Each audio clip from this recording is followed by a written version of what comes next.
Gravação pendente. Tá. Agora começou a gravar, né? Iniciou a gravação. Estou bem perdida. Então, começando. Então, vou explicar um pouco hoje. Então, a gente fez aquele curso, agora começando então a aula. Eu fiz a ideia do curso em módulos, né? Então, seriam 3 módulos, mais uma parte final que, se der para fazer, a gente volta a falar desses autores contemporâneos que a gente comentou no começo. Então, a gente volta a fechar, vamos dizer assim, o fim com o começo. Então, eu pensei em 3 grandes módulos. O primeiro módulo, que foi aquele que se encerrou antes da semana universitária, deu bem certinho de se encerrar antes da semana universitária, é um pouco esse módulo de questões contemporâneas, de autores contemporâneos, de autores que eu queria trazer para vocês, de autores com os quais eu queria que a gente tivesse algum tipo de contato, mesmo que foi um pouco, vamos dizer assim, impreciso, no sentido de que a gente lê os textos, às vezes sem algumas mediações, mas era o que eu tinha pensado mesmo, inclusive porque depois eu gostaria de tentar, no finalzinho da aula, novamente, falar das práticas pedagógicas, né? Então, isso que eu falei para vocês que eu estou fazendo esse estudo sobre o engajamento no ensino à distância, eu já tenho alguma coisa escrita, eu posso depois passar para vocês. É muito incipiente, não é nada de super bem acabado, mas a gente tem que tentar pensar um pouco também o que está acontecendo, porque isso vai ter reflexos na evasão na universidade, na evasão na escola e vários outros problemas que vão aparecendo aí com o tempo. Então, eu acho que a gente tem que estar atento e ter material também para no futuro conseguir pensar essas questões. Mas aí, agora, essa semana, a gente abriria, então, esse módulo 2.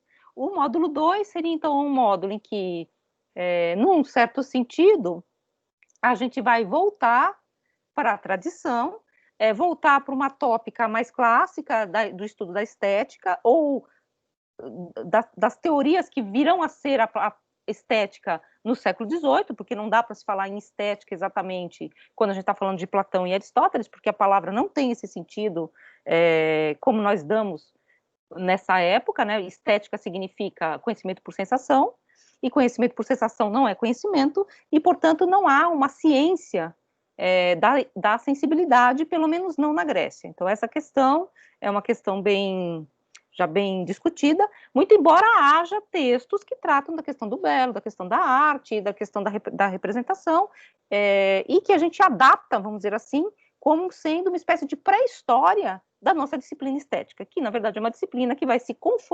conformar como disciplina acadêmica e como disciplina, como uma parte da filosofia, só no século XVIII. Aliás, como uma parte da filosofia, a estética ainda ela é uma espécie de primo pobre, né, da filosofia. Se vocês entrarem, por exemplo, nas classificações da CAPES, não sei como está agora, mas antes não existia estética.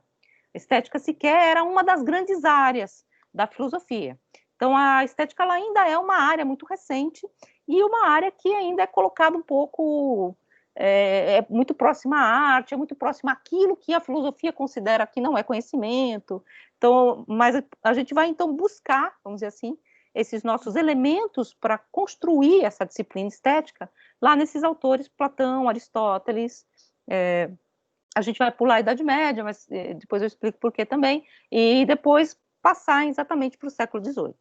Então, esse módulo 2 é um módulo em que a gente vai estudar a noção de mimesis ou mimesis, tá? Depois eu explico para vocês por que tem as duas formas, e a poiesis, ou a noção de poética.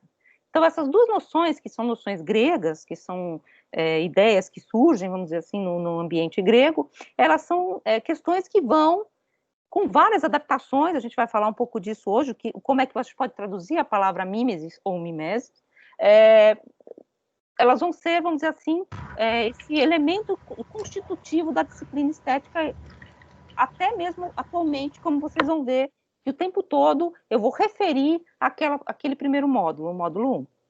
Então, nesse módulo 2, espera aí que eu tenho que ficar admitindo as pessoas aqui. Nesse módulo 2, o que a gente vai ver? Então, vocês lembram como eu estruturei o curso, né? Uma aula síncrona, ou uma ou duas ou mais, tá? Não é a questão de quantas serão, e um vídeo que, na verdade, faz uma espécie de junção, de resumo, mas um resumo muito mais indicativo do que, na verdade, didático das questões que a gente vai tratar na aula síncrona. Então, esse vídeo que vai ficar lá, ele, na verdade, junta os elementos que a gente vai discutir em sala de aula. Então, ele serve um pouco em sala de aula, no nosso vídeo aqui. Ele serve um pouco, então, como essa espécie de provocação, e mais, vocês vão ver agora nesse vídeo do Platão, que ele é um pouco diferente dos outros, espero que tenha dado certo, tá? Depois eu vou colocar também o PowerPoint para vocês, como um outro recurso didático, e já peço desculpas, porque PowerPoint é alguma coisa demoníaca. Como sai erro em PowerPoint? Sai falta de vírgula, e a gente só percebe quando está projetado.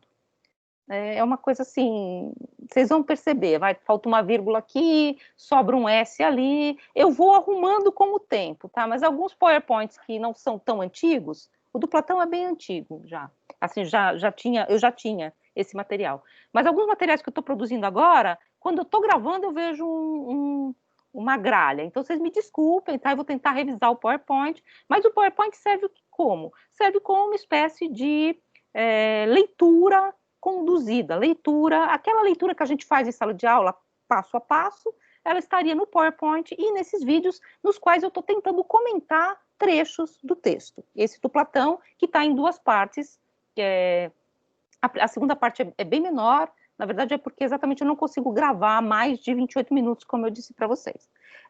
E aí, quais serão os vídeos? Serão esse vídeo, o poeta e o pintor, que é esse vídeo que está em duas partes ali, que é sobre a República de Platão, tá? Basicamente sobre a República de Platão, mas eu vou falar um pouquinho do Hípias, que eu vou falar hoje para vocês, um pouquinho do Ion, que eu também vou falar um pouco hoje para vocês, mas lá eu estou falando mais especificamente dentro do texto, e também aponta, vamos dizer assim, para o que virá a seguir, que será a questão do Aristóteles.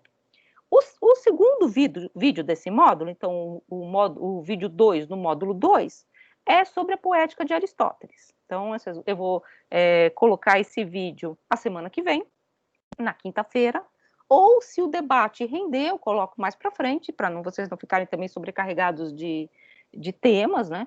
Esse segundo vídeo, eu também vou comentar com vocês hoje, qual é a questão. Ele vai, dentro do tema platônico da mímese, ele vai construir, Aristóteles, esse elemento da poiesis, né, daquilo que será depois a teoria da tecné, ou das artes, como a gente chama. E o terceiro vídeo desse módulo 2, ele é um vídeo já mais próximo àqueles vídeos da primeira etapa, do primeiro módulo, que é um vídeo sobre o texto do Walter Benjamin, o autor como produtor, que é e o Teatro Épico de Brecht. São dois pequenos textos. Esses dois textos, na verdade, vocês vão perceber, tem uma ruptura enorme no tempo e no espaço, mas eles pegam questões aristotélicas, Benjamin, e reinterpretam à luz da teoria contemporânea da arte, contemporânea dos anos 30, mas já muito mais próximo de nós. Até hoje nós discutimos essas questões. E quais são essas questões que estão ali implicadas no vídeo 3 do módulo 2, que é o autor como produtor? São as questões que incluem os meios ou as técnicas e a produção dessas técnicas, como vocês vão ver em Aristóteles, mas depois como Benjamin vai reinterpretar essas questões.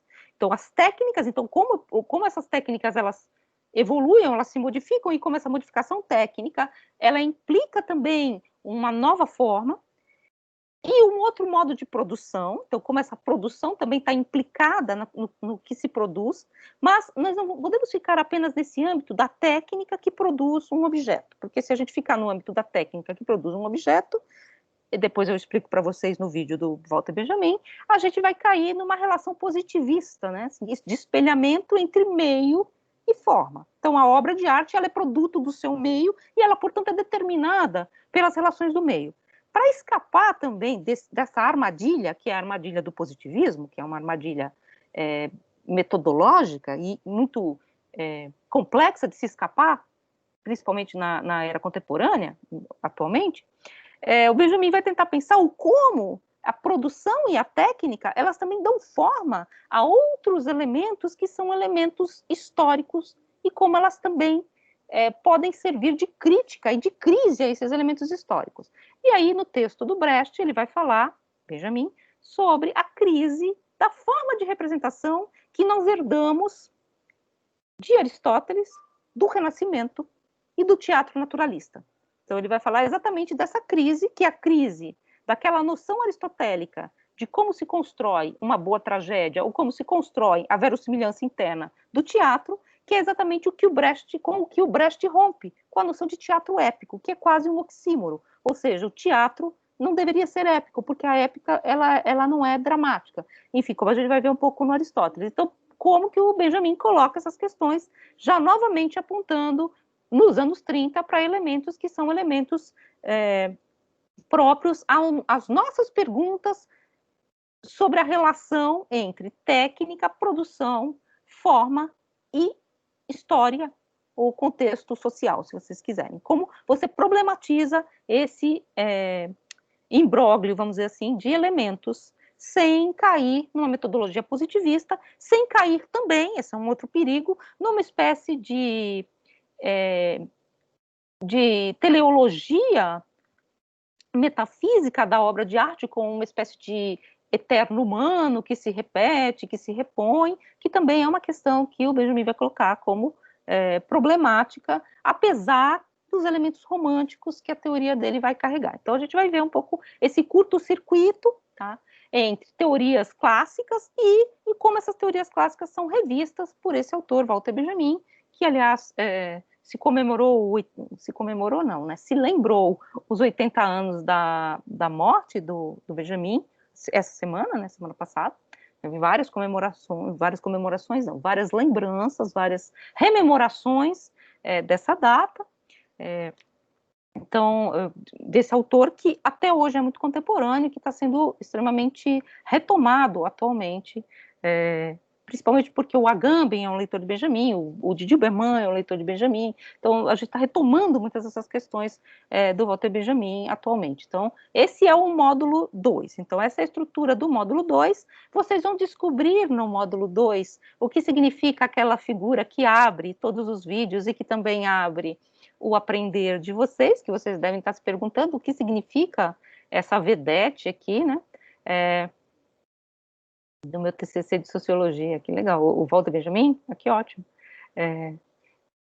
E vocês vão descobrir, então, o que significa aquela imagem que está ali como abertura, porque, num certo sentido, eu trouxe não só aquela imagem como uma espécie de epígrafe visual, mas também uma epígrafe do próprio Brecht como uma tópica para a nossa discussão, né? Então, esse é o módulo 2, então são 3 vídeos, e as aulas síncronas que vão girar em torno desses vídeos. Estou explicando isso porque muitas pessoas eu sei que não estão podendo acompanhar as aulas síncronas e estão acompanhando mais os vídeos e essas aulas aqui, né, que não ficam tão boas, porque não sei como elas ficam realmente, eu nunca assisti nenhuma, mas o que eu vou cobrar, então, como elemento de elaboração, de avaliação, de texto, de fórum, são os elementos dos vídeos, tá? Que seriam como se fosse aquilo que a gente tem como mais fixo.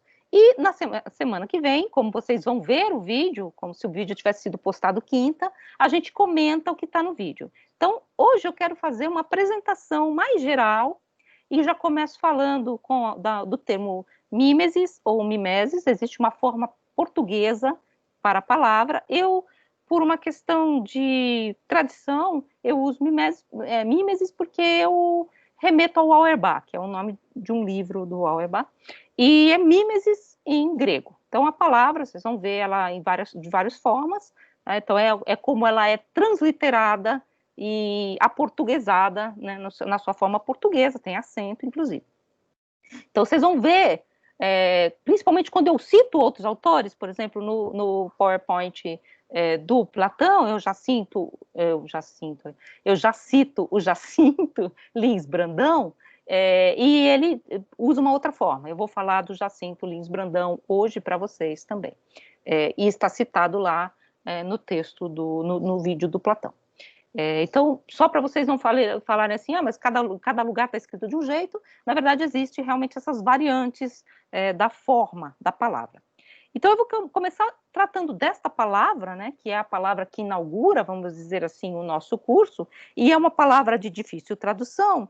Eu vou usar como base um texto, na verdade, que é um texto didático, tá? É um texto que a gente escreveu para um livro que era para a UAB, para a Universidade Aberta do Brasil. Então, é um texto que tem como fundamento abrir uma discussão. Então, depois, se vocês quiserem, eu até coloco esse texto lá no Aprender, ele está disponível na internet, mas ele é muito mais um texto que remete a outros textos, não é um texto original, então nem é um texto assim tão central. Eu vou usar como modelo para a minha exposição. Então, essa palavra, né, mimese, né, ou mimeses, é uma palavra em torno da qual várias constelações conceituais vão se amalgamar. Então, você vai criar em torno dessa palavra várias teorias, vários elementos teóricos, e essa palavra também ela é uma palavra de difícil tradução. Nós traduzimos, geralmente, a palavra mimese pelo latim imitatio, ou imitação. Então, vem pelo latim imitação para nós. Então, mimese é imitação. Se vocês procurarem no dicionário, vocês vão encontrar a palavra mimese traduzida por imitação. Representação é mais problemático ainda, daqui a pouco eu falo por quê. Então, essa palavra teria sido traduzida pelo latim, e imitácio, imitação, é um termo que é interno à retórica, então já teria sido traduzida dentro de uma interpretação do que seria a mímese. Para o estudioso Sorbonne, a palavra mímese, e isso também é muito polêmico, então eu vou trazer aqui para vocês uma interpretação, mas vocês vão encontrar várias outras. A palavra mímese, ela remete a mimos, que é, ao que parece, a palavra original da qual deriva o verbo mimestai, e em seguida a palavra mimesis, minema, mimetes, que é usada até o século IV, e miméticos, que é aquele que produz mímese, que são, por sua vez, derivadas do verbo mimestai, né? Enfim, produzir mímese. A tradução mais simples e mais evidente, que é aquela que vocês vão encontrar em qualquer dicionário, é a tradução por imitação, né? Para todo esse grupo semântico. Então, é o imitador, né? Então, é esse campo semântico da noção latina de imitácio. Mas a palavra miméticos, ou mesmo a palavra mimos, né, enfim, esse artífice da imitação, esse produtor de imitações, ou essa questão da imitação, não é, na verdade, apenas o que a gente pode entender por um imitador. Vocês vão entender um pouco essa questão. No sentido de alguém que vai lá e imita e falsifica alguma coisa. Então, eu pego algo que não é real e transformo essa coisa numa cópia. Imitar também tem essa ideia de cópia, né? Então, o imitador, né? Nesse sentido de falso, de falsificar coisa. Mas o imitador é a figura, como vocês vão ver no vídeo, do poeta, é a figura do escultor, é a figura do pintor, é a figura daquele, portanto, que produz a técnica da mímese. Vocês vão ver no vídeo, e uma das questões que a gente vai discutir com Platão, dentro daquele modelo platônico de análise discursiva, de produção de diálogos, ele vai tentando centrar qual é o núcleo duro, vamos dizer assim, a essência do fazer desse produtor de mímese. Qual é a tecné do miméticos? Qual é a técnica que esse artífice, o miméticos, o imitador, domina? Então, é um pouco essas questões que vocês vão localizar tanto no Ion quanto na República, com respostas e resultados diferenciados também. A gente vai ver um pouco isso. Então, essa ideia, e o Platão tem vários outros diálogos, que vocês devem conhecer até melhor do que eu, porque faz muito tempo que eu não estudo filosofia antiga, vários outros diálogos que são assim, né, o Protágoras, o Hípias maior, então que você vai circunscrevendo circunscrevendo esse tema, por exemplo, do Protágoras, o que é a justiça, e você vai tentando circunscrever se Protágoras é aquele que ensina a justiça, o que é a justiça. Então, é um pouco um desenho que vai aparecer também nessas questões em torno da mímese. O que o miméticos, o que essa personagem produz. E que é o pintor, que é o escultor, que em alguns momentos é também o sofista, vamos ver um pouco isso. Mas o miméticos também, ele é um dançarino, né? Ele é um músico. Então, para a gente também levar para um outro elemento, porque eu acho que também a gente fica muito preso numa certa questão da imagem, né? Inclusive porque o nascimento das imagens remete muito à imagem visual, a imagem de sonho, ao fasma, ao fantasma, mas vocês vão ver que não é apenas a imagem visual. Inclusive Aristóteles vai separar os meios. Existem aqueles que produzem pelos meios da forma e aqueles que produzem por meios de sons, né? Então também o dançarino, também o músico são figuras que produzem mimes, só para a gente complicar um pouco mais esse tema. E há teóricos, inclusive, que identificam a noção de mimos, né, que é aquela noção primeira de onde teria surgido a palavra, com danças rituais ligadas a uma espécie de purificação mística, uma espécie de dança ritual que se chamava de mimos. Existe também uma outra interpretação de que essas danças seriam danças não tão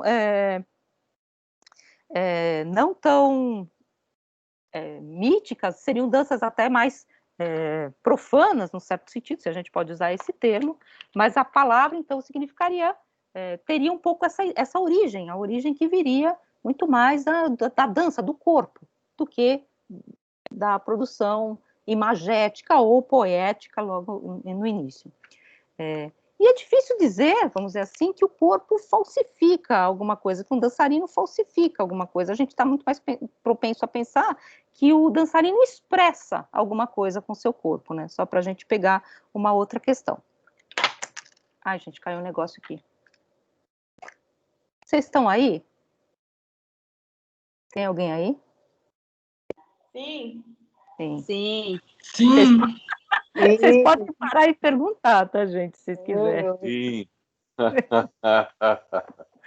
Tem uma hora que parece que tá... Será que alguém está ouvindo? Caiu até um negócio aqui. Ó, caiu o bichinho aqui que eu tenho. Bom, engraçado que nunca cai nada quando eu tô aqui. Quando eu tô dando aula, cai tudo, assim, cai a foto. Bom, mas voltando aqui. Então, essa ideia de que o mimético seria um falsificador, ela precisa ser problematizada exatamente por essa questão de que o mimético é aquele que produz mimes e também um dançarino, é também um músico, ele é uma espécie de demiurgo, e a gente vai ver esse termo, como ele é empregado pelo Naquet, a palavra demiurgo, ela é uma palavra muito interessante, porque ela é muito complexa. Demiurgo significa, grosso modo, artesão, aquele que produz coisas para o outro, aquele que produz para o demo, né? Aquele que não produz coisas próprias, que produz objetos. Esse é o demiurgo. O demiurgo é tanto o artesão quanto o pintor. Mas o demiurgo também é o legislador, em alguns textos do Platão. Então, essa ambiguidade também é bem interessante na palavra demiurgo, que é uma das formas de dizer artesão. O falsificador, por outro lado, produziria não objetos fabulosos, como um demiurgo, mas objetos que são pseudos, que produzem apaté, que é engano, que produzem engodo, né? Enfim, nesse sentido. E agora eu trouxe duas palavras novas aqui para vocês, para a gente discutir, que são duas palavras também que são mal traduzidas, no certo sentido. A palavra pseudo, a gente traduz geralmente por falso, e até por engano. Então, o que é falso e o que engana, põe então a mímese já numa ordem daquilo que falsifica, e já por isso que Platão expulsou os poetas, porque eles são falsificadores. E simplifica um pouco o que a ordem dessas palavras põe para gente. Essa tradução, então, como a tradução de mímese por imitação, a tradução de pseudo por falso, de apaté por engano, elas escondem, vamos dizer assim, um sentido, talvez, que seria mais profundo e que seria convocado muitas vezes quando os autores gregos estão usando essa palavra. A palavra pseudo é uma palavra muito interessante, porque a gente tem em português o termo pseudônimo, né? E pseudônimo, não sei se vocês já pensaram nessa palavra, não é um nome falso. Pseudônimo é um nome que, escondendo o nome real, mostra o nome verdadeiro. Por exemplo, os pseudônimos de Kierkegaard, né? Se vocês pensarem. Os pseudônimos de Kierkegaard não são nomes falsos. Ao contrário, ou os heterônimos, né? Que não são pseudônimos, pseudônimos do Fernando Pessoa, que, na verdade, são nomes que falam muito mais do que o nome próprio. Então, pseudônimo não é um nome que esconde, muitas vezes, né? Esse é um exemplo que eu podia trazer, que não é uma espécie de máscara, não é uma espécie de falsidade, mas muito mais uma forma de mostrar-se, uma forma de pôr-se de outro modo, ou uma forma de representar, muito embora eu não goste da palavra, porque a palavra representar, ela nos leva para dentro da filosofia moderna, muito rapidamente. Então, vamos deixar essa palavra representar em suspenso, como a gente vai fazer com outros termos que estão lá no vídeo, com alguns termos que também a gente vai deixar em suspenso, como retratar. Retratar é um termo também que vamos deixar ali de lado, depois eu explico por quê. Esses termos que são traduções, óbvio, dos termos gregos, mas que já carregam para dentro do termo grego algo que o termo grego não tinha e não comportava. A noção de representar, que é representar novamente de um outro modo ou de um modo ideal, não é algo que seria bem aplicado aqui no caso, né? Assim, vamos dizer assim, a mimestade pode ser acusada de falsificar, mas pode ser também apenas uma maneira de jogar com máscaras, de acenar, de pôr em cena, de mostrar de outro modo. A gente vai ver essa questão no diálogo do Ion.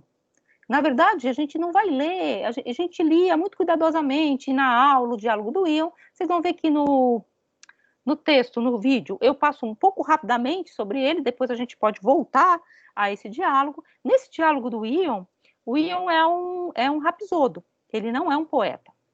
E o que é um rapsodo? O rapsodo é aquele que canta o poeta. Então, ele é uma espécie de intérprete, né, do poeta. E no Ion, o Sócrates, personagem de Platão, vai tentando conversar com esse rapsodo, que é um rapsodo muito premiado, ganhou vários prêmios recitando Homero. Qual é o centro, o núcleo duro da sua técnica? Ou seja, qual é a técnica do rapsodo? E se vocês seguirem o texto, vocês vão ver que o Ion, tentando localizar e separando, não é isso, ele vai mostrando que ele não sabe qual é a técnica do rapsodo, ele sequer sabe por que ele é tão bom recitando Homero, mas não é bom recitando Hesíodo. Ele sequer sabe qual é, portanto, o elemento que faz com que ele seja tão elogiável nessa sua técnica, e, portanto, num certo sentido, o texto platônico leva Ion a aceitar que ele não possui nenhuma técnica, que o que ele possui, na verdade, é uma instância de entusiasmo, ou seja, o que ele possui ele não possui, ele é possuído por um Deus. Então, o Deus perpassa o rapsodo, fazendo, portanto, que o rapsodo, sem saber porquê, expresse de tal modo essa poesia que ela aparece como fantástica, fabulosa, sem que ele saiba como. E aí eu retorno um pouquinho à questão que aparece no Ion. Ele propõe, então, que o rapsodo, ou seja, aquele que interpreta a poesia, o poeta, aquele que é interpretado pelo rapsodo, e mesmo o público, que é movido pelo rapsodo, seriam como anéis concêntricos que são afetados ou possuídos por uma força magnética que é exterior a eles próprios, que é mais ou menos o aceno do Deus, das musas. As musas passam para o poeta, que passa para o rapsodo, que passa para o público esse aceno de algo que o próprio poeta e o próprio rapsodo não sabem exatamente o que é. Num certo sentido, então, eu retornando aqui, eu não sei se vocês estão notando, acho que alguns estão notando, eu estou usando muitas palavras que são do âmbito heideggeriano, acenar, enfim, porque, na verdade, um pouco a interpretação que eu estou fazendo aqui para vocês, dessa noção de pseudo, ela vem do texto do Heidegger, Parmênides, quando ele vai falar exatamente das traduções que são imperialistas, que vêm, nas palavras de Heidegger, tá? Que vêm pelo latim. Como o latim coloniza a língua grega de um determinado modo e produz, portanto, essas interpretações ao traduzi-las. Mimese por imitação, pseudo por falso, aquilo que falece, aquilo que cai. E eu continuo aqui. A divindade, então, acena, ela manda sinais aos homens por meio desses artistas entusiasmados. Entusiasmo, vocês sabem que a palavra significa isso, né? Ter um Deus dentro de si. A poesia seria, então, uma espécie de pseudo, uma espécie de encobrimento que mostra, uma espécie de nome emprestado, o nome que os deuses usam para fazer com que o Rapsodo fale ao público, fazendo com que o sinal, e aqui eu cito Heidegger, sinal que deixando aparecer ele próprio, deixa outro aparecer. Isso aqui eu cito Heidegger em Parmênides. Então, essa ideia que eu queria trazer para vocês dessa noção é um pouco como esse conceito, então, de mímese e essa noção de falsidade, de engano, elas carregam também já muito de uma interpretação de como nós lemos o próprio Platão e como foi lida, vamos dizer assim, pela tradição, essas noções de mímese, de engano, de falsidade. Sem tentar ser exaustivo aqui, sem tentar dominar todas essas questões, eu só estava querendo colocar um pouco o que essa palavra significa, e por isso que nós não a traduzimos, eu não vou traduzir imitação, porque a noção de imitação, que é uma noção retórica, como eu disse para vocês, ela tem todo um outro formato. A imitação ela é uma forma também da retórica, ela é quem aqui estuda letra sabe disso, né? É uma forma de produzir por dentro das próprias regras retóricas, uma inovação que encanta. Então, a imitação tem um pouco essa ideia. Então, sem tentar ser exaustivo aqui, eu vou trazer essas questões da mímese para vocês, e depois vou confrontar essas noções de mímese com uma outra palavra, que é mais comum, porque nós usamos essa palavra mais ou menos no mesmo sentido que ela tem em grego, embora ela abarque muitos outros sentidos, que é poiesis. A palavra e as palavras em torno desse núcleo semântico, elas significam produção, fazer, né? Então, a noção, então, de imitar, ou de produzir mímese, ou de acenar, ou de trazer ao mundo, vir a ser a dinâmica dos deuses, e essa noção de construção. São as duas noções com as quais a gente vai operar. Vocês teriam alguma questão? Um silêncio total hoje, né? Se vocês já leram os textos, aí semana que vem a gente pode trazer um pouco essas questões das leituras que vocês fizeram, porque eu sei que agora eu estou apresentando os textos que depois vocês vão ler e depois vocês vão ver o vídeo, tá? Então, eu estou mais fazendo uma apresentação. Então, eu queria começar falando para vocês, então hoje eu vou falar da República também, mas antes eu vou falar de dois textos que a gente não vai ler com tanto cuidado. Um deles é o Hípias Maior, que vai falar sobre o belo, e eu não sei se vocês perceberam que a questão do belo, que é uma questão central também para a estética, ela não é exatamente uma questão que me interesse propriamente. Me interessa muito mais o belo como uma espécie de emanação ou desdobramento da noção de imitação, de mímese ou de poiesis. Eu não vou focar exatamente na noção de belo. Se eu fosse focar na noção de belo, eu teria outros textos da tradição que poderiam ser usados. Qual o nome do texto que a gente não vai precisar focar? Vou colocar aqui para vocês. Hípias Maior, que é um diálogo de Platão, e o próprio Ion, né? Deixa eu acentuar aqui, porque aqui eu posso acentuar. E o próprio Ion, tá? Deixa eu ver se o Ion está aqui. Tá aqui, peraí, vou pegar aqui, tá? Eu vou cair da cadeira.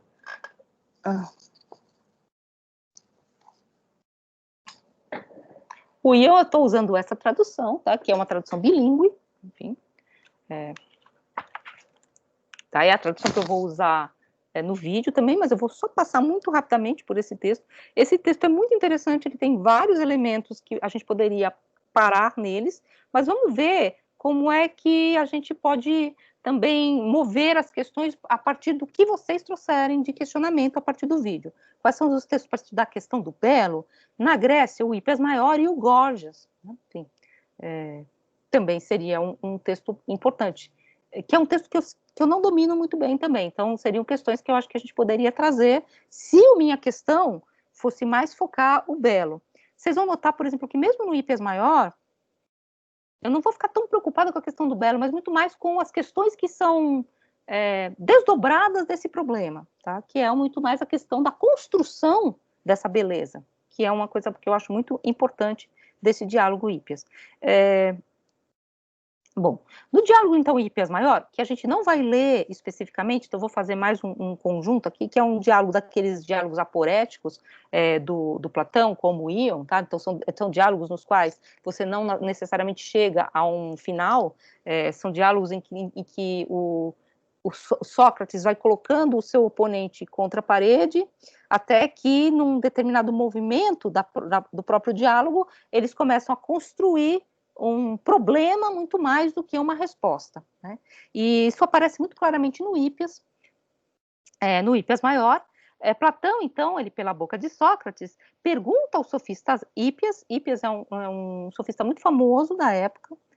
Detalhe, tá? Parênteses, eu tenho muito interesse pelos sofistas, inclusive já fiz alguns cursos que eu trazia alguns sofistas para a gente também ter o contraponto, e acho sim que todos os sofistas são uma espécie de, fazendo um anacronismo, tá? Caricatura nos textos de Platão, que também é muito interessante para pensar depois a eleição, o traço eletivo platônico que seleciona nessas personagens elementos que fazem delas um pouco ridículas e viciosas, né? São figuras, elas são figuradas assim. Então você tem o Gorgias do Platão, o Protágoras do Platão e o Hípias do Platão, que são figuras caricaturescas, mas se você for ler o texto desses autores, os textos do Gorgias, enfim, são textos muito ricos, que trazem uma outra tradição. Se vocês quiserem também, depois eu coloco lá para vocês alguns textos, principalmente o efeito sofístico, né? Enfim, então são textos bem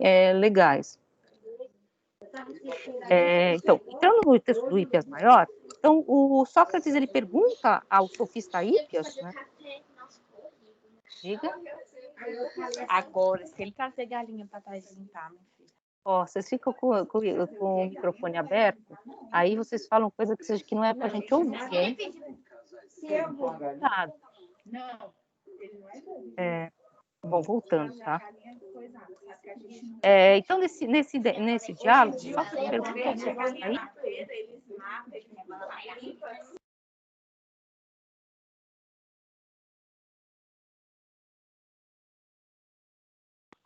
Pri, você está mutada. Abre seu microfone. Quem me deixou muda? Olá, então voltando. Alguém me deixou mudo. Voltando, então. Então, vou voltar, então, tudo sobre o Hípias, né? Essa parte toda, né? No diálogo Hípias Maior, Platão, pela boca de Sócrates, pergunta ao sofista Hípias, essa personagem, que eu não sei se vocês ouviram que eu falei, que na verdade é sempre figurada com traços que são, anacronicamente dizendo, caricaturescos. Então, Platão elege traços de caráter para fazer dessas personagens viciosas. O Hípias, por exemplo, é uma figura no texto muito vaidosa, tão vaidosa que cai nas suas próprias armadilhas de vaidade. E ele faz essa figuração, né? Ele fala dos seus mantos, das suas roupas, do como ele é famoso.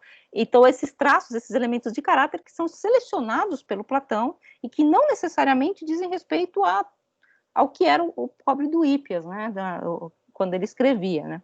Então, o Sócrates chega para o sofista Hípias, que está se vangloriando de ser um homem que fala muito bem, que faz belos discursos e que ganha muito dinheiro fazendo belos discursos. Ele diz: eu faço discursos maravilhosos e eu possuo a tecné, a arte da mnemônica. Eu tenho uma memória fabulosa, eu cito todos os mitos, e isso agrada muito o público e faz com que o público me pague, e eu tenho essas vestes maravilhosas. Ele está ali se pavoneando todo para o Sócrates, e o Sócrates diz para ele, então, olha, eu vou te pedir uma coisa, então, Hípias, eu tenho um amigo que vive me perguntando coisas. Diga. Que vive me perguntando coisas. Esse amigo me fez uma pergunta muito difícil. Você me ajuda, Hípias? Então, é uma ideia um pouco assim, de que o Sócrates, ele se mascara, ele diz, sabe, eu tenho um amigo que está perguntando, não sou eu que estou perguntando. Então, ele diz assim, olha, essa pergunta não é minha, como você responderia a esse meu amigo? Então, é sempre esse jogo de mascaramento que a gente vê no texto. E aí ele diz, qual a pergunta, então, Sócrates? A pergunta é, o que é o belo? O que é ti, aquela ideia, né, dos diálogos platônicos, não é as coisas justas, mas o que é a justiça? E o que é, então, o belo? o que é o belo, e aí as respostas do Hippias, como vocês vão ver no vídeo, elas apontam muito mais para multiplicidade do que para unidade.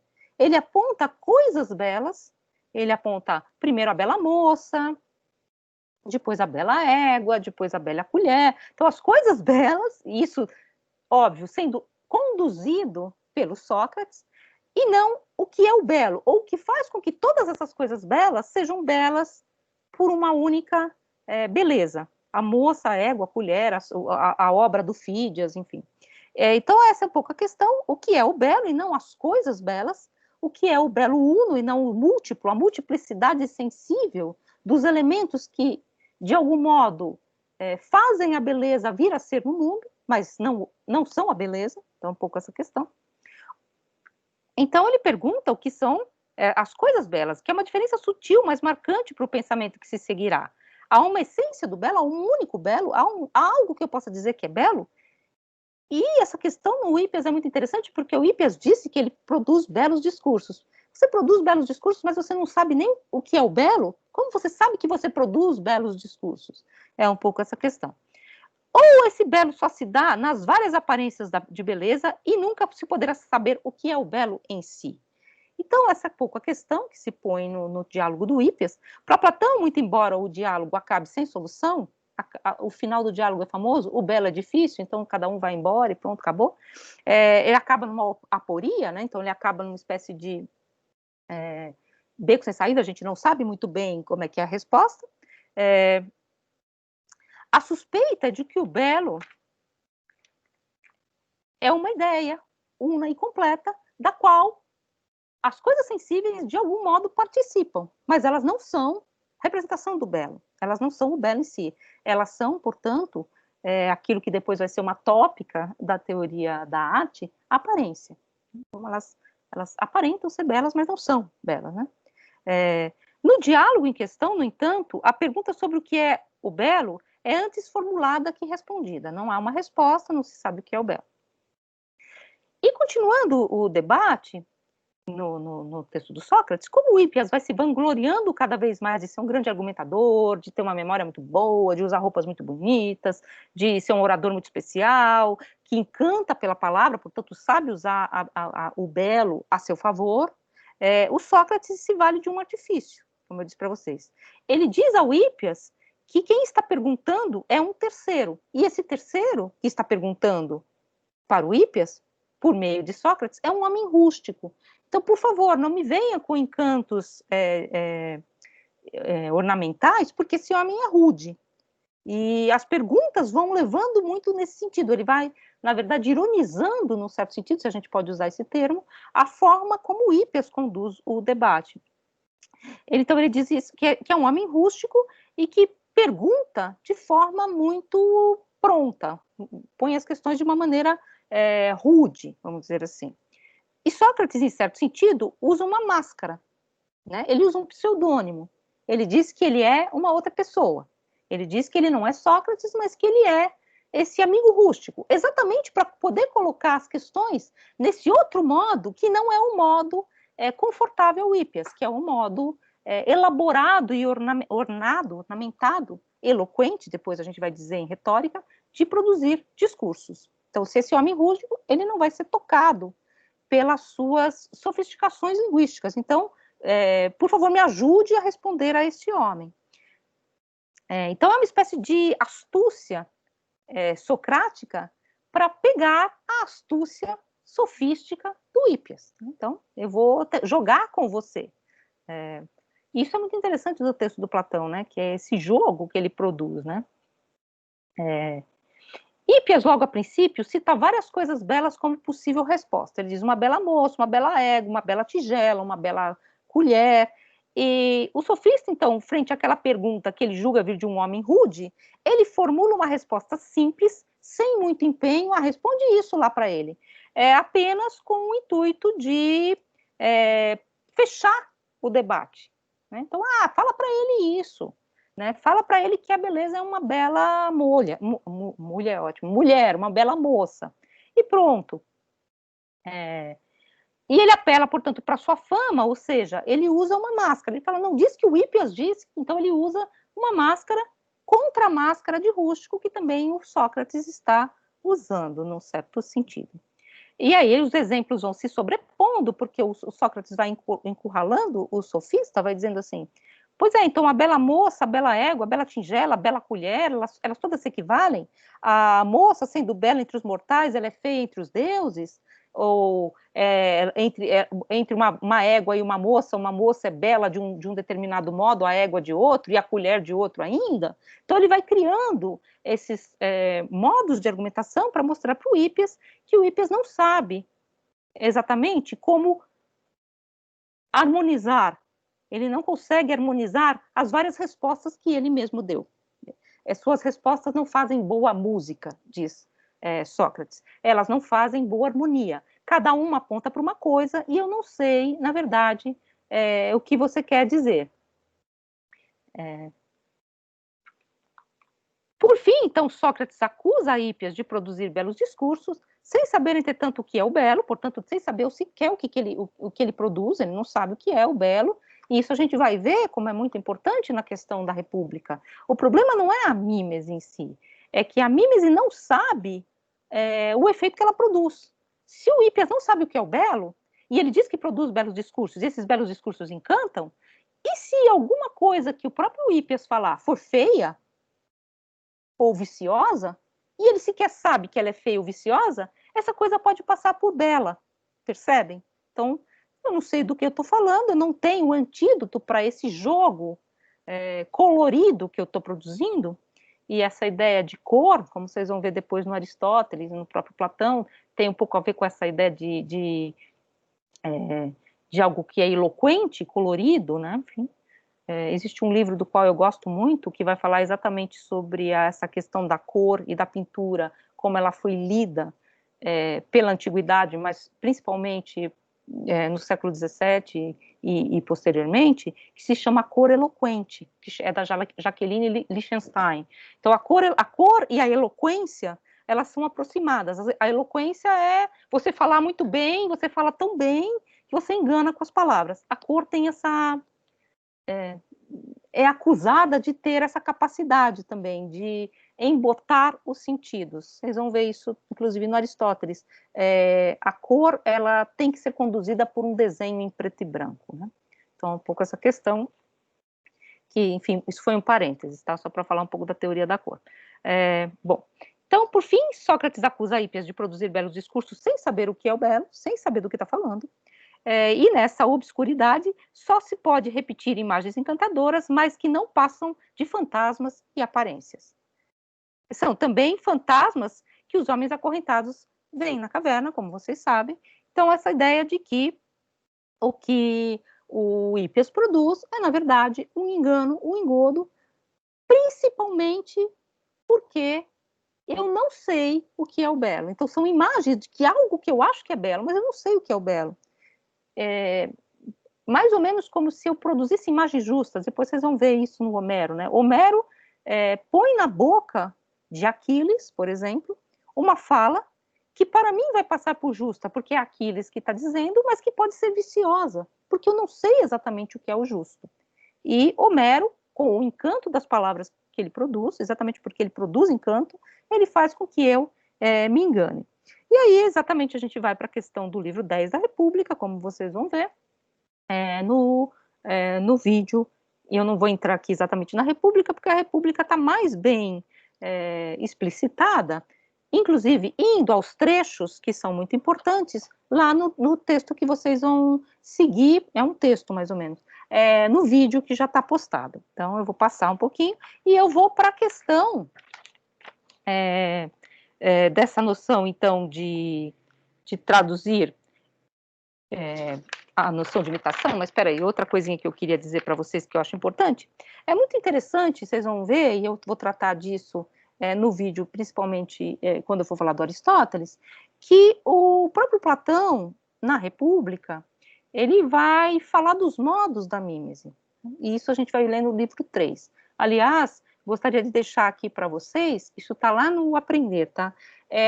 A importância de vocês atentarem para alguns artigos do Jacinto Lins Brandão, que vai tratar exatamente dessa questão do livro 3 da República, tá? Que eu acho que é uma questão muito importante e central da passagem de Platão para Aristóteles.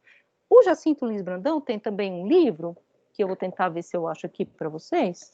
Ai, que medo de cair. Peraí, achei.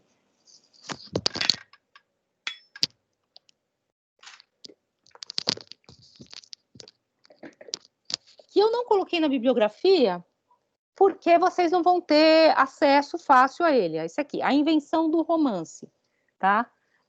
Que é um livro da UNB.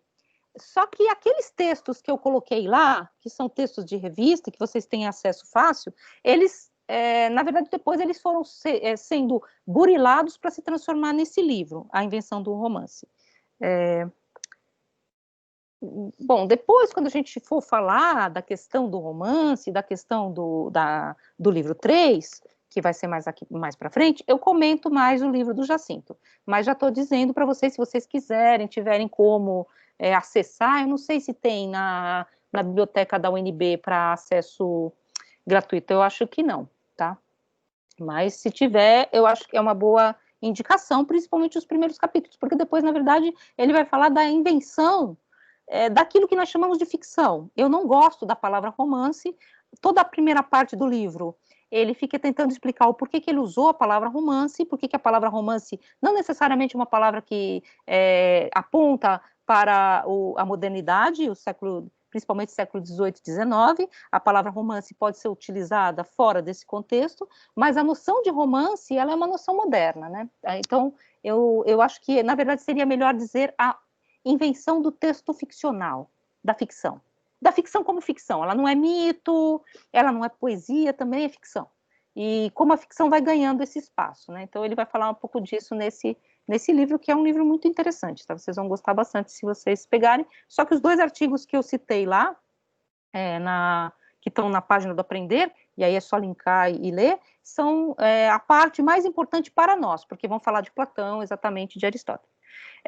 O que eu acho interessante nessa questão do Platão é que quando Platão vai ordenar os modos da mímese, ele vai dizer que há mecanismos de mímese que são mais ou menos enganadores, ele vai dizer que existem 2 modos de mímese, 2 modos de imitar, um é mimético e o outro não, basicamente, como a gente vai ver com mais vagar no livro 3, um deles é puramente mimético, que é dramático, e eu imito a fala das personagens, e o outro é narrativo, eu narro as personagens falando.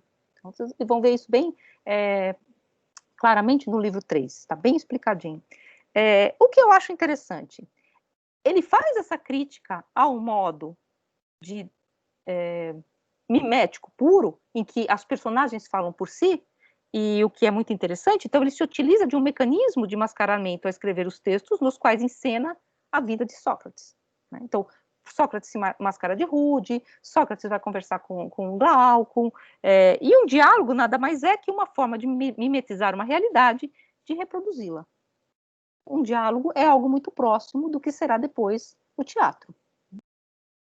Porque Platão, que propõe à República haver formas mais verdadeiras de expressar-se, aquelas que narram, em vez de usarem as máscaras das personagens, aquelas que são narrativas, diegéticas, como vocês vão ver, se vale de diálogos, nos quais ele se vale da fala de outros personagens. Por que ele diz que esse modo é enganador, se ele se vale deste modo, né? Enfim, de engano? E, voltando ao diálogo citado, por que faz o seu Sócrates se mascarar de rústico frente a um Hípias que se mascara de famoso? Nós não estamos em um palco, né, então que todo mundo está mascarado e que está todo mundo, num certo sentido, imitando em abismo? Então, é um pouco essa problemática que eu acho que a gente vai colocar com o texto do Platão, que não é tão simples também entender, o imitador é um falsificador e, portanto, ele é próximo ao sofista, e é óbvio, isso é lugar comum, tá? Enfim, vou repetir aqui, é óbvio que a gente pega o texto do Platão a contrapelo, porque ele não está querendo falar da pintura. Quando ele fala de pintura, a pintura, o homem com o espelho às costas, é o sofista. Ele está, na verdade, querendo falar de algo que é muito mais próximo da filosofia. Ele usa a pintura, se a gente pode dizer, como metáfora, ou seja, ele desloca de um lugar para outro. A metáfora que é um dos modos da poiesis, né? E, portanto, uma forma de mímese, né? Mas ele se vale desses elementos. Isso vocês vão ler em vários comentadores, e é óbvio. É por isso que um dos textos também que eu acho muito importante que a gente vai comentar é esse texto aqui. Hoje está tudo pertinho, porque os livros de filosofia antiga ficou aqui embaixo. Que é a arte, Platão e a arte de seu tempo, do Pierre Maximilien Schur. Tá? Então, está circulando aí um PDF, tá? Eu só vou comentar. Que é, na verdade, quando Platão fala de pintura, do que ele está falando? Né? Um pouco essa questão. A gente acha que ele está falando da pintura como nós a conhecemos? Do que ele fala quando ele fala de pintura? E aí eu só vou introduzir agora a questão final para abrir para as perguntas, a noção de mímese, novamente, por imitar, o como ela traz outros problemas, e já apontando para o texto do Aristóteles, que a gente vai ler em seguida. Tá? A tradução, então, de mímese por imitar, sem levar em conta as várias sutilezas que o termo traz, por exemplo, na Grécia, que pode ter origem na noção de mimos, que esse termo ele tem um desdobramento histórico, né? Então, fazendo uma espécie de etnologia, de genealogia do termo, então ele tem todo um movimento histórico. Então, você traduzir simplesmente por imitação, você mata todas essas camadas, vamos dizer assim, que se movem na palavra mímese, porque ela fica congelada na noção de imitar. E imitar, para nós mesmos, é um termo que já carrega, e não carrega na retórica, mas para nós carrega, uma alta carga uma alta carga pejorativa, uma alta carga de negatividade, né? Nós achamos negativo imitar, e a retórica também não tinha esse problema, então a gente também está pensando como modernos, né? Mas, então, essa tradução leva a aparentes contradições dentro dos próprios textos clássicos que usam essa palavra. O texto de Aristóteles, por exemplo, que a gente vai ler, a arte poética ou a poética, tenta dar conta das artes miméticas, sejam elas as artísticas ou a oratória, a retórica, que ele vai trabalhar na arte da retórica, tentando pensar, na verdade, como cada um desses modos do logos, como cada uma dessas formas do logos se põe e produz algo no mundo, né? Então, é muito interessante também isso, a gente vai discutir, quando a gente for discutir Aristóteles, como Aristóteles separa os modos do logos, né, as formas do uso dos discursos. E isso é muito importante também para nós da filosofia, porque é um modo que é um modo filosófico, que é um modo do verdadeiro ou falso. E a poesia não faz parte dessa forma discursiva, nem a retórica. Então, são outras coisas. Ao rever essas possibilidades, Aristóteles nos mostra outro aspecto da palavra, que, muito embora traduzido também por imitação, vão além do engano e da aparência. E aí vocês vão ver no texto, deixa eu ver aqui o que vocês estão perguntando. Nada, hoje vocês estão tão quietinhos. Porque fica uma caixinha quando vocês entram em cima do chat. Se vocês quiserem perguntar, mas assim, só terminando aqui, a noção de imitação em Aristóteles, como vocês vão ver, ela é constitutiva do modo como nós conhecemos. O homem é um ser que conhece por mímese, ele conhece por imitação. Imitação nesse sentido grego, tá? Enfim, nesse modo complexo grego. Então, se para Platão, como a gente vai ver, o leito que existe no mundo é uma cópia que imita uma ideia deste objeto, e, portanto, deve existir uma ideia de belo, e o belo que participa das coisas não é o belo uno e igual a si mesmo. Um pintor que copia uma bela moça, aquela citada por Hípias, não pinta o belo em si, mas ele pinta a beleza que está dissolvida nas aparências. E, portanto, ele pode pintar algo que é feio, achando que é belo, porque ele não sabe o que ele está produzindo. Então, a pintura é uma espécie de cópia da cópia, aparência da aparência, e a gente vai ver isso mais propriamente no texto do Platão. A poesia mimética, ela é a imitação da voz de uma outra pessoa. E, nesse sentido, o ator, o hipócrita, né, como vocês vão ler lá no texto do Platão, ele é uma figura viciosa, porque ele se põe a serviço. Ator fala que é o cavalo, né? O cavalo da personagem, vocês já viram isso? Ele se põe a serviço, ele é usado, vamos dizer assim, pela voz dessa personagem. Então, ele faz vir ao mundo essa voz. E se essa voz é viciosa, se essa voz não é bela, se essa voz não é decorosa, se ela está fora do lugar, de alguma forma, o ator, ele participa desse vício, percebe? Então, é um pouco essa questão que vai aparecer claramente na República.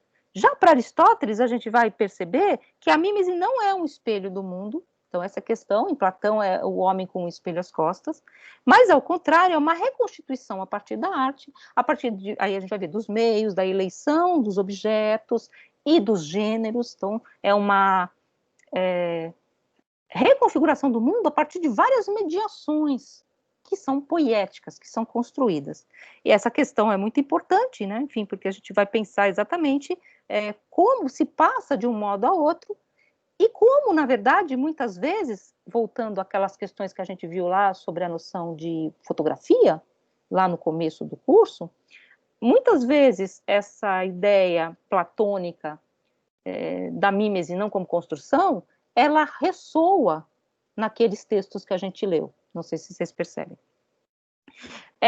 Na verdade, a questão aristotélica, como a gente vai ver, é de que o artista ele elege traços. Por isso que eu falei para vocês que Platão, sem saber que depois Aristóteles ia escrever isso, quando ele vai figurar Hípias, ele elege alguns traços de caráter. Ele sublinha alguns traços de caráter que fazem com que nós, leitores, percebamos, tenhamos acesso a esse Hípias como uma figura vaidosa. Ele, vamos dizer assim, acentua esses traços característicos. Então, ele elege esse objeto. Ele conforma esse caráter da personagem a partir de elementos que são escolhidos para produzir no leitor um determinado efeito. E é isso que o Aristóteles vai depois trabalhar.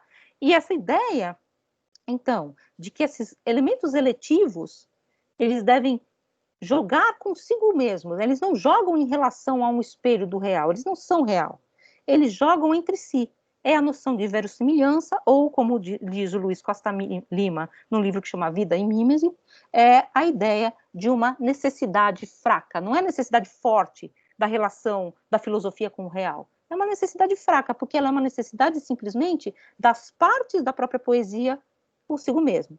Então eu tenho que fazer com que o poema, ou a tragédia, ou a escultura, elas pareçam ser harmônicas e necessárias pelas suas partes internas, e não em comparação a algo que está fora, como um espelho do mundo. Então, essa ideia de necessidade fraca, que a gente vai retomar também no texto do Aristóteles, no vídeo que vai vir mais para frente. Então, um pouco a apresentação que eu queria fazer para vocês é essa. Se vocês quiserem, eu deixo esse texto do que eu li agora, mais ou menos, tá? Porque eu não li tudo, para vocês, se vocês quiserem ler. O texto se chama, na verdade, Estética como Filosofia da Arte, sobre a mímese, tá? Enfim, sobre a noção de mímese, tal como ela percorre vários períodos, a Antiguidade, o Renascimento e a modernidade. Se vocês quiserem ler, não é um texto que eu vou cobrar de vocês, mas posso colocar lá como um apoio.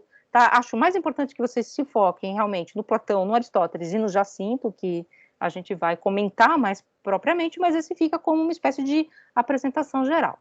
Então, eu queria perguntar para vocês se vocês têm alguma questão em relação a isso que eu apresentei, e óbvio, a gente vai assistir o vídeo quinta-feira, e a aula que vem nós vamos ter muito mais elementos para discutir essas questões que eu pus para vocês como uma apresentação desse primeiro módulo, né, desse segundo módulo do curso. Vocês teriam questões? Que silêncio. Professor, com relação, a senhora disse para a gente tomar cuidado com esse termo representação, né? E aí, quando a senhora fez a comparação com aquelas fotos no primeiro módulo do nosso curso, né? Aí aqui eu fiquei meio embananado, porque ali, na verdade, aquelas fotos, sobretudo aquelas fotos distorcidas, né? Elas... Bom, ele tenta trazer a realidade que está acontecendo, mas aquilo também é uma imagem, né? É uma coisa que é uma terceira coisa, além daquilo, né? E aí, com essa mímesis, aí é que eu sei lá, se a senhora pudesse falar um pouquinho. Então, primeiro a questão do termo representação. O termo representação é apresentar novamente, é pôr novamente, só que esse termo, ele é um termo moderno, né? Que é um pouco a ideia da filosofia da representação, né? Que é essa filosofia que vai vir depois de Descartes, Kant, então essa ideia de que nós representamos o mundo como ideia para o sujeito, um pouco essa ideia de representação. A gente usa comumente a palavra representação, inclusive para falar do teatro, né? Representação teatral, né? Então, que é uma palavra de uso corrente. Só que essa palavra, ela põe, às vezes, para nós, dentro da filosofia, principalmente se a gente for usá-la nesse mundo antigo, essa ideia de um duplo reflexivo, vamos dizer assim, do real, o que não está tão em questão aqui. Então, essa noção de representação moderna, ela não é convocada na noção de mimese antiga, né? Então, por isso vocês vão falar assim, não, mas o Platão não entende que o artista está representando? Sim e não, né? Enfim, ele vai dizer que o artista, de alguma forma, ele empresta a sua voz a uma voz viciosa, e parte daquilo que é o seu corpo está sendo usado, vamos dizer assim, por esse ser vicioso que é a personagem. Então, haveria aí sim uma espécie de relação ambígua. E isso vai sendo construído, vamos dizer assim, até chegar na nossa noção de representação. Agora, quando a gente fala, evidentemente, daqueles textos, né, o texto do Thierry Ledoux, do Didi Uberman, a gente já está falando de textos contemporâneos, que já se valem de uma terminologia moderna. Tá? Então, já se valem, às vezes, eu não sei se eles usam o termo representação, né? Também mas não já lembro. mas aí já está numa circulação outra. Eu quis só salientar um pouco como a gente tentar se aproximar, vamos dizer assim, fazendo um pouco o exercício que o Jean-Pierre Vernant, indica, nos aproximar da Grécia como estranha a nós. Então, a noção de mimese, que nós traduzimos por imitação e que nós, num certo sentido, conduzimos para dentro da nossa noção de representação, ela precisa ser tirada, vamos dizer assim, desse contexto que é nosso, para que ela apareça na sua complexidade grega, né? Que é um termo muito mais ambíguo, muito mais móvel, que também está em construção, porque o termo, que é por isso que eu trago um pouco aqui para vocês essa ideia de que vem de mimos,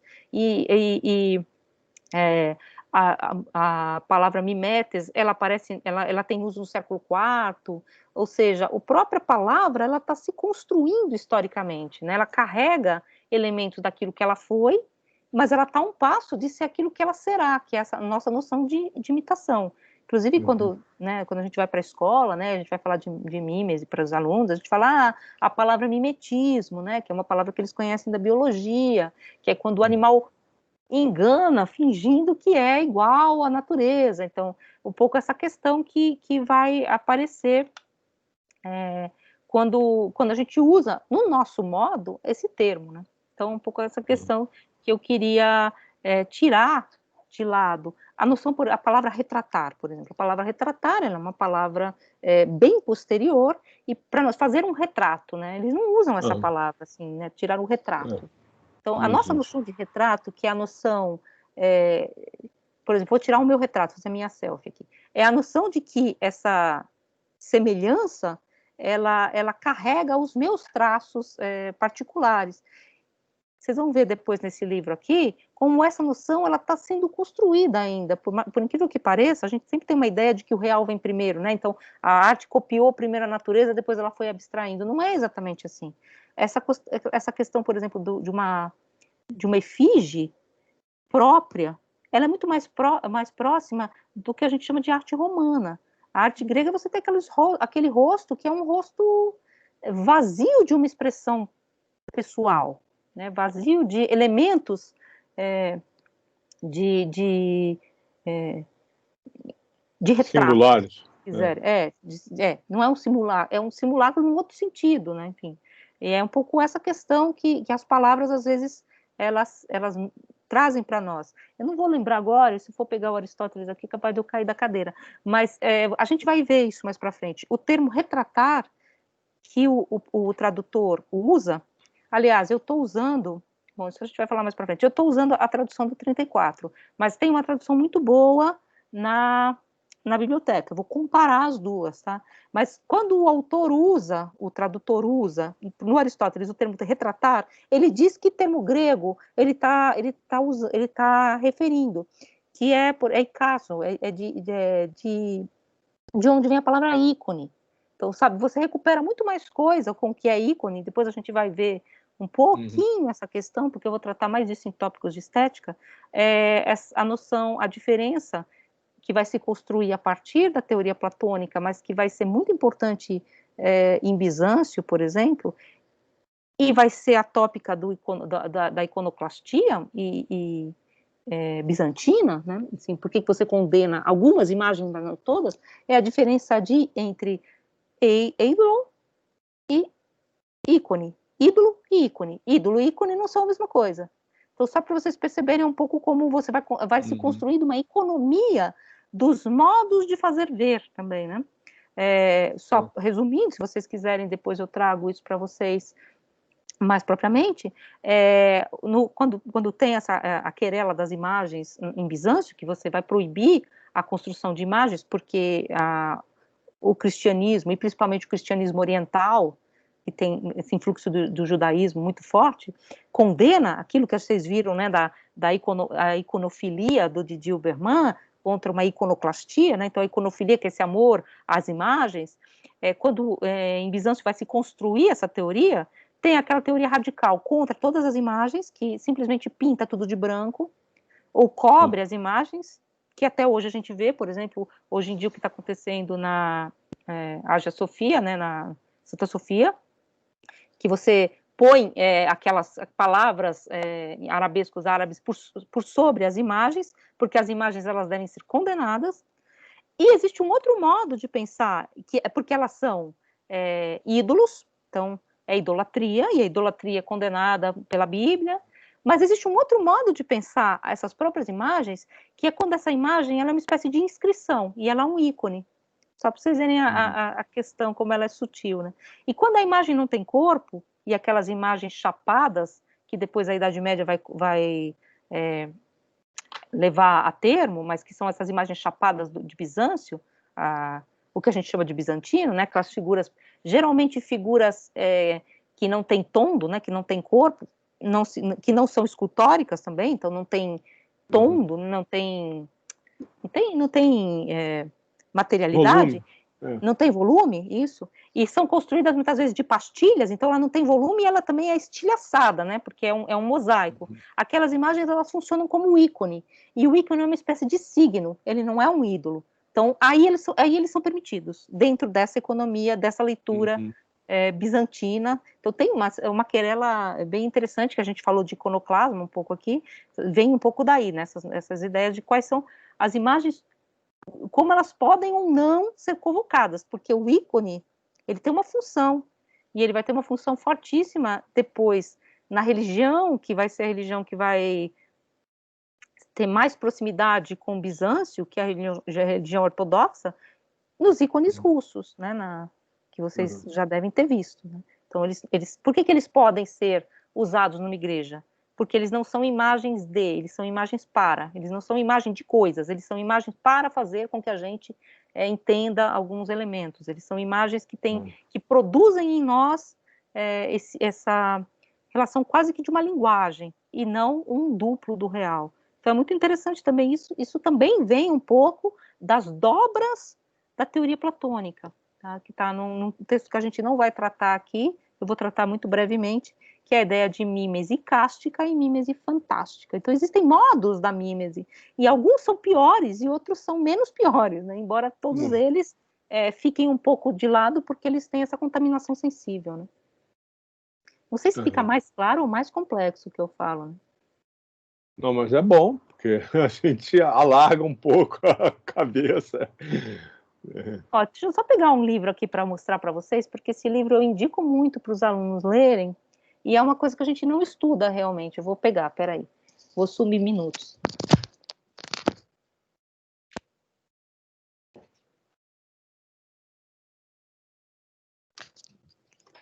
Para quem tem muito interesse, para quem gosta muito, principalmente para quem estuda a teoria da religião e tem interesse nesses aspectos, esse livro aqui, vocês vão ver muito, né? Chama A Perspectiva Inversa, do Pavel Floriensky, vai falar exatamente de como ele é um autor russo já do século XX, ele vai falar o que significa a teoria do ícone e por que o ícone, a representação dos ícones russos, ela é superior ao nosso tipo de representação ocidental, que é a representação que vem do Renascimento, que é a representação em perspectiva. E ele faz essa... Vou escrever aqui.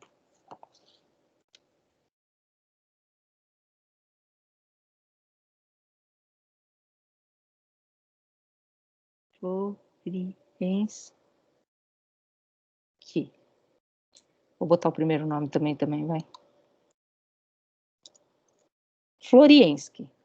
E aí chama a perspectiva inversa. Aí ele vai falar que o nosso modo de representação ocidental, ele não é um ocidental, que vem do Renascimento, fazia parte de uma forma de mímese rebaixada, que é a mímese fantástica, que é a mímese do teatro. Então o Ocidente se apropriou de um modo de ver que era inferior, que era esse que servia para fazer cenário de teatro, enquanto a mímese superior, que era a mímese icástica, a do ícone, ela continuou o seu desenvolvimento na pintura russa. Então é bem interessante como ele faz essa oposição. O livro é muito bonito também. Raramente você lê uma coisa assim que te faz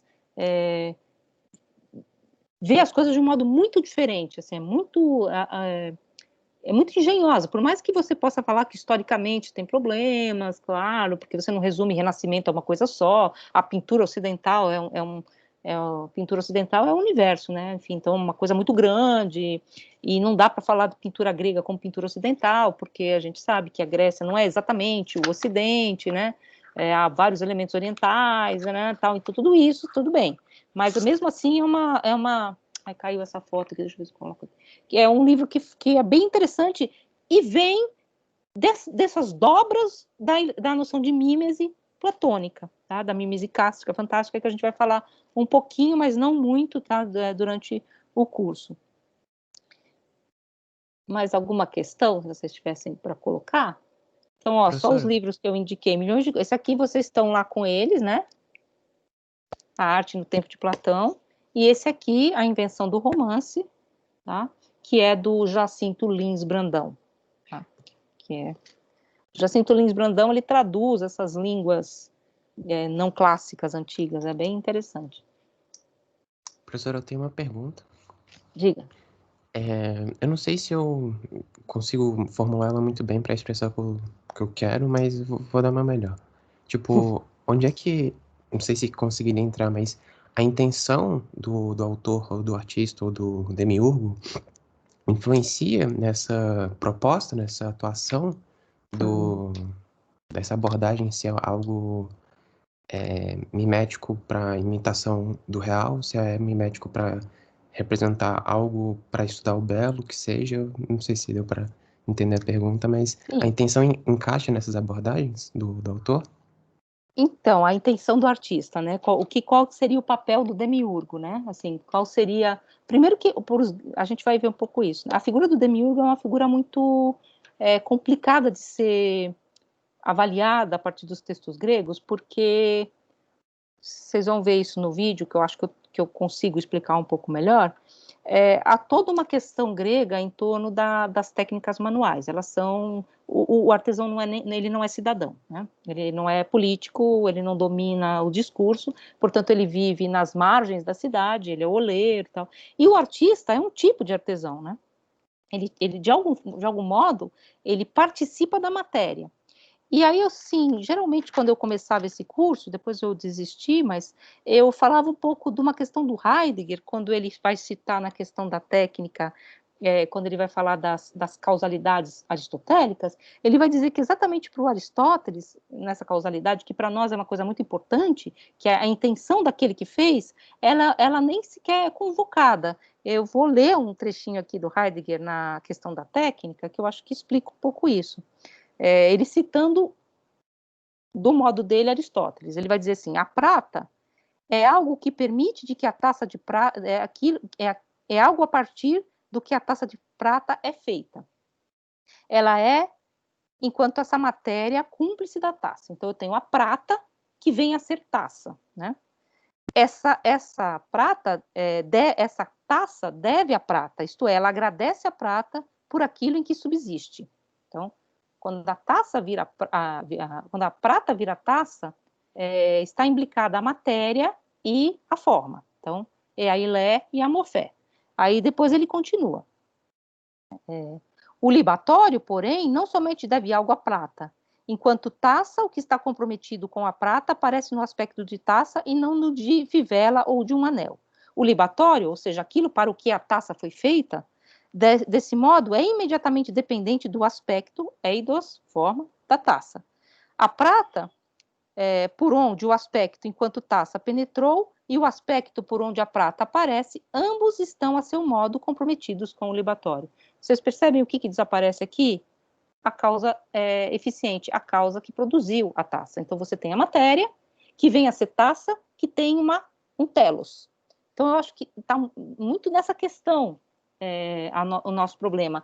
E aquele que produz a taça, que é o artista, ele é um entusiasmado, que ele é tomado pelos deuses, ou ele não se questiona, ele é colocado de lado. Essa questão do artista, de como o artista produz essa obra, não vou dizer que não aparece, mas ela está em segundo lugar. É como se você se preocupasse com a matéria, com a natureza, que vem a ser forma, que vem a ser taça, e que tem um telos, que tem uma função, que vem a ser o libatório. Percebe? Assim. Agora, o artista, aquele que faz com que a matéria seja taça para o libatório, ele parece que ele é simplesmente um elo dessa cadeia, que é um pouco o que está no íon, né? O rapsodo, o poeta e o público são elos de uma cadeia que fazem vir ao mundo o aceno de Deus, dos deuses, né? Então, um pouco essa questão. Para fazer uma meio que síntese, quando, por exemplo, no íon, se eu não me engano, tem essa abordagem do poeta, e o poeta vai fazer essa interpretação, né, intermediar entre o que, de certa forma, é algo sublime da natureza, ele vai ser esse pontífice. Quando ele mantém esse canal puro, teria essa teoria de que pegaria a abstração do material, faria o objeto e diretamente já sairia a sua função. Então, o artista ele é meio que cortado, como se fosse uma equação matemática, cortasse ele e saísse de igual para igual. Porém, quando ele vai interpretar e colocar ele mesmo no processo, aí tem essa interceptação, né? Tem essa... não sei explicar, essa interrupção no processo. Sim. E talvez tenha essa viés da discussão, se bem entendi. Sim, como se... vamos pensar assim, o Aristóteles vai perguntar, porque, por exemplo, o Aristóteles vai tomar, a gente vai ver no finalzinho do vídeo do Aristóteles, que eu não postei ainda, mas eu já gravei, uma construção, e, portanto, que tem uma autoria, que é do Sófocles, que é o Édipo, como uma tragédia exemplar. Então, você vai ter que pensar um pouco como aquilo foi construído, aí você vai pôr, mas não nas intencionalidades, né, um pouco como isso foi montado. Mas é como se, no íon, isso é bem claro, o rapsodo e o poeta fossem perpassados por algo que não é deles. Eu sempre uso como exemplo, para falar disso, uma parte de um filme que chama La Nave Va, não sei se vocês já viram, do Fellini, não sei se alguém já viu, que tem uma cantora de ópera, e a cantora de ópera, ela desce ao fundo do navio, lá onde os caras estão fazendo a Casa das Máquinas, né, que é um pouco assim, essa coisa de o ar entra, o ar sai, e ela começa a cantar, e aí eles falam, nossa, que voz maravilhosa, como você consegue? Ela fala, não, eu sou só uma válvula, como aquelas do navio. A música passa por mim, então eu sou só uma válvula, né? Eu sou só uma espécie de membrana que é perpassada pela música. Então, um pouco essa ideia que é a ideia de entusiasmo, né? Que, assim, claro que, né? A gente vai depois mediar muito isso, mas depois quando vocês vão ver a noção de gênio, a gente conserva muito desses elementos, assim, embora muito transformados, né? De que a gente fala assim, arte não se ensina, vocês já ouviram isso, né? A arte não se ensina, é uma coisa, é um dom. O que é um dom? Um dom é aquilo que vem de graça, é um presente, né? É caris, né? É graça. O que é, sabe? Então, essas tópicas que, evidentemente, são modernas, não estou dizendo que elas são a mesma, elas têm essa origem, num certo sentido, né? Nessa origem de ser uma espécie de técnica cuja mecânica não é exatamente explícita, né? É diferente do oleiro, né? Embora a gente fale hoje em dia, mas o cara que produz um jarro também é um artista, mas a gente sabe separar, né, um tipo de arte que segue regras, muito embora todas elas sigam, tá? Mas e aquela que é algo que você não sabe, não sei por que a pessoa produziu algo assim, né? Mas isso é interessante, que a intencionalidade do artista, essa subjetividade implicada na obra, ela não é tão importante. Ela é algo de moderno, eu acho. Assim. Existe uma espécie de objetividade. O que interessa é o objeto construído, né? A tragédia, a escultura, né? E aí, gente? Ó, alguém colocou aqui uma sobre o Florienski, né? De filosofia, tá? Que é bem interessante. Acho que vocês vão gostar desse livrinho e do conhecer um pouco essa teoria do Florienski, que assim, pode ter, os historiadores da arte vão falar, isso não tem nada a ver, mas é interessante como movimento de pensamento, né? Que está nas dobras disso que nós entendemos como modos de ver, né? A gente vai ver um pouquinho isso no último vídeo desse módulo, que é quando eu for tratar, a partir do Benjamin, essas questões, porque o Benjamin vai, na verdade, ele está falando de teatro, mas em outros textos dele, ele passa em revista os modos técnicos que forjam os nossos modos de ver, portanto, forjam a nossa sensibilidade, inclusive. Como essas coisas não são separadas, né? Mais alguma questão, pessoal? O pessoal também reclamou, assim, nas reclamações básicas que o pessoal fez, de que as aulas eram muito longas. Então, mas assim, eu estou aberta totalmente a perguntas, tá? Eu não sei se vocês acham realmente que as aulas são muito longas. Num certo sentido, sempre tem aquele começo da aula, que é um pouco, entre aspas, enrolação, né? Que a gente conversa sobre outras coisas até todo mundo chegar, né? Então, eu estava pensando um pouco em tentar fazer aulas talvez mais enxustas, mas também depende muito de vocês, tá? Se vocês tiverem outras questões. Eu tenho uma questão que é muito grave. Eu não sei como fechar isso aqui depois. Tá, eu não sei como fechar a gravação. Alguém sabe?